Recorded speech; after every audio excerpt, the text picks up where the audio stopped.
So we just got back from a trip to Marco Island. And while we were out there, of course, as soon as we get to the campground, I go to open up, unlock our closet, and the lock mechanism just snapped right off. You can see on this side, this is what broke off. This piece right here just right off. So on our way home, I tried to secure the door so it didn't slide and smash during the ride, and we got very lucky. It didn't. So we ordered from Amazon burglar locks. Burglar bar is what it's called, because we have them in our house on our sliding doors, and they work really well. So we've now installed this device, and all it does is when you want to unlock it, you just slide it up and it works great. So when you go to travel, this is all it is. It comes in a 2-pack. So you have two of them, it sticks on, and that right, takes a couple hours to cure and works really well, and that's the burglar bar. So that's awesome, thank you. So then when we travel, just throw it in the lock position, and this door is not going anywhere. So we installed it the opposite way, so this, as you're driving, wouldn't flap down, because usually it's in the reverse position. But that worked out really, really well. So we got lucky on the ride home. So that's one RV hack that we've encountered. And we're going to show you something else real quick. What I'm going to talk about too is the TV. Oh, the TV. The TV backer is right here. Very little space. Really. Right. It'd to be put useless, a TV. I would imagine. Yeah, it'd be tiny. So what we did, we got a nice 32-inch TV, a smart TV, and we just store it underneath the bed. Just right here in your box with the foam in there. It doesn't get smashed, doesn't do anything. And it works great when we get to the campsite. Before we make the bed, we put the TV right onto the dresser here. And it's like a full-size TV, and it works awesome. And if you want to take it outside, you can take it outside and do whatever you want with it. Right, and the only plug that would hangs at that point is the electrical to come down to power the TV. So you don't have cables hanging everywhere, just the one. So that worked out, right, so that worked out extremely well. You want to talk about the shower door? Yeah, so the other thing we had an issue with, I use this for storage when we're not traveling, to hold my coffee and all that. When we purchased it, this shower had a lock to prevent it from sliding. This portion right here, actually there's like a little screw that goes through there, but doesn't hold on to either one of the sides. It's weird. So this whole thing came down, and the two inside glass pieces just started sliding around and sliding around like that. Right. And I've seen videos where the glass actually smashed. So I went to a local Ace hardware store and got the same thread. On the other side, actually I have it's a screw head sticking out, which it shouldn't, because these don't have screw heads, but I couldn't find the same thing. And this way, it's a tiny screw head on the other side, so it still fits in, kind of locks in there right away. And now, that will not happen again, and these will not open. But be very careful. It was a 1,300-mile trip.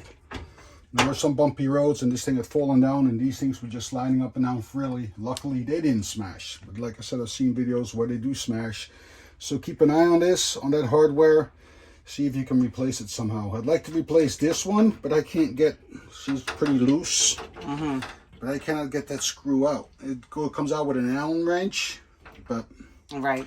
I haven't been able to do that yet, and I would just put another screw in here with a little screw head on this side. So you know it's secure and you can see it. And the other thing we did, this bathroom was getting extremely hot because of the sunroof here. So we just, real quick, before we, left on a trip, we just threw up a reflective plastic and some painter's tape and covered it up, and that made a boatload of difference, because this room, like I said, it felt like a sauna in here.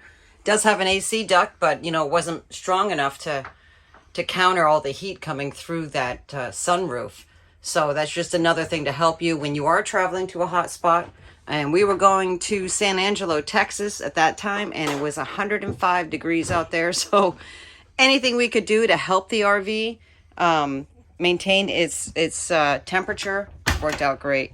So, like I said, we just got back, so I'm still cleaning up and putting things away. But I wanted to show some other things that we've done, which makes traveling a lot easier when you get back and you're cleaning up your hoses or your sanitation.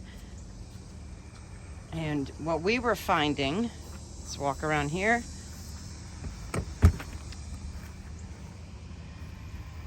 So this piece did not come with the RV.